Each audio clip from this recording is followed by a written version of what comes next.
नमस्कार। पंजाब तक पर प्रसारित हिमाचल के समाचारों के इस खास बुलेटिन में आपका स्वागत है। मैं हूं मंजीत सहगल। बुलेटिन में आज हम बात करेंगे एक घोटाले की जो कांग्रेस सरकार के शासनकाल में हुआ था। उस समय भारतीय जनता पार्टी ने अपनी एक चार्जशीट में दावा किया था कि कांग्रेस सरकार के कई मंत्रियों ने और कई अधिकारियों ने मिलकर सैकड़ों करोड़ रुपए के घोटाले किए और कानून का मजाक उड़ाया। हालांकि इस चार्जशीट में बहुत सारे नेताओं और अधिकारियों के ऊपर आरोप लगाए गए थे, लेकिन अब मामला विजिलेंस विभाग के पास पहुंच गया। विजिलेंस विभाग ने उस सरकार के दो मंत्री, तत्कालीन स्वास्थ्य मंत्री कौल सिंह ठाकुर और तत्कालीन परिवहन मंत्री जीएस बाली और आपदा प्रबंधन बोर्ड के अध्यक्ष राजेंद्र राणा और वक्फ बोर्ड के तत्कालीन अध्यक्ष ख्वाजा खलीलुल्लाह के खिलाफ मामला दर्ज करने की मंजूरी के लिए लिखा है। अब विजिलेंस विभाग जागा है और विजिलेंस विभाग ने 20 फरवरी को हिमाचल की सरकार को पत्र लिखकर इन चारों लोगों के खिलाफ मामला दर्ज करने के लिए इजाजत मांगी है। इस चार्जशीट और उस पर इतने देरी से हो रही कार्रवाई को लेकर बहुत सारे सवाल उठ रहे हैं। सवाल नंबर 1, सरकार जब सत्ता में आई थी तो इन लोगों के खिलाफ क्यों आपराधिक मामला दर्ज नहीं किया गया? क्यों विजिलेंस विभाग ने त्वरित कार्रवाई नहीं की? सवाल नंबर 2, क्या विजिलेंस विभाग दबाव में काम कर रहा है? क्या विजिलेंस विभाग के हिमाचल की भाजपा सरकार के दबाव में आकर अब जब चुनाव आने वाले हैं उस वक्त इस मामले को जानबूझकर उठा रहा है? एक ऐसे समय में जब हिमाचल के पूर्व मुख्यमंत्री रहे वीरभद्र सिंह राजनीति से संन्यास की बात कर चुके हैं, दो कांग्रेस नेता जीएस बाली और कौल सिंह ठाकुर कांग्रेस के बड़े कद्दावर नेता हैं, वो इन मामलों में उलझ जाएं और चुनाव ना लड़े। क्या विजिलेंस विभाग इन लोगों को इसलिए तो नहीं टारगेट कर? बड़ा सवाल है कि आखिर राज्य सरकार ने इतने साल तक इस मामले की सुध क्यों नहीं ली?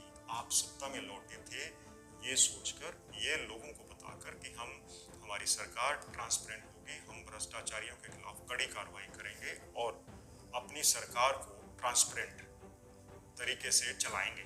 ठीक है, आप इन लोगों के खिलाफ अब कार्रवाई करना चाहते हो, लेकिन विपक्ष के ये सवाल उठाना लाजमी है।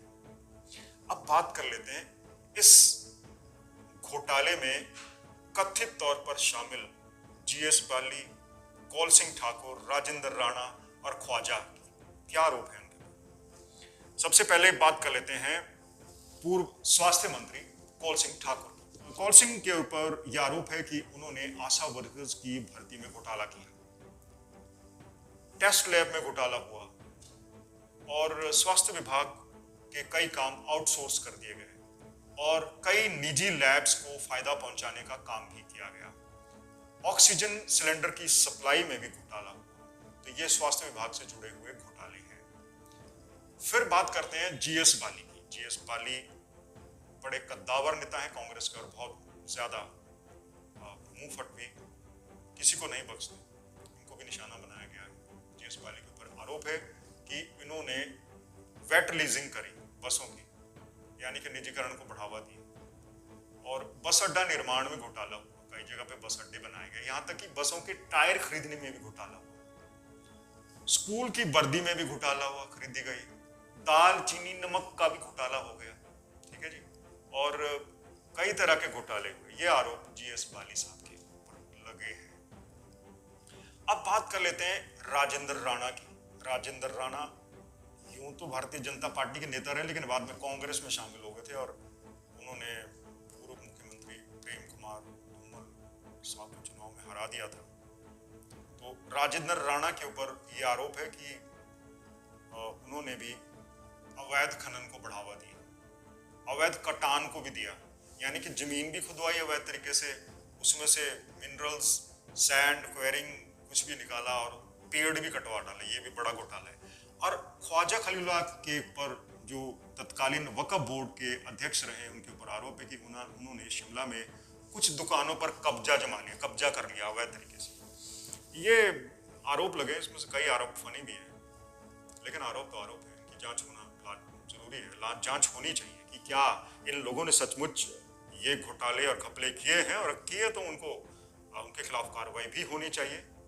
विपक्ष सवाल उठा रहा है कि ये आरोप जो है राजनीति से प्रेरित है, चुनाव सिर पर आने वाले हैं, इसलिए राज्य सरकार इन नेताओं को दबाने के लिए या परेशान करने के लिए इस तरह के मामले उछाल रही है।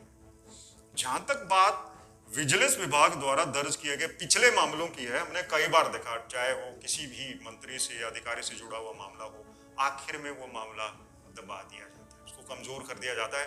हमने बहुत कम आरोपियों के खिलाफ कार्रवाई होती देखी। ये था हिमाचल के समाचारों का विश्लेषण।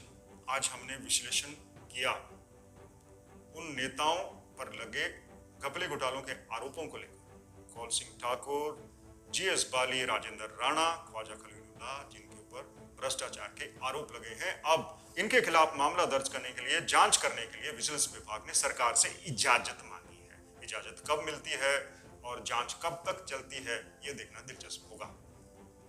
आपको हमारा एनालिसिस कैसा लगा जरूर बताइएगा, आपके सुझावों का इंतजार रहेगा।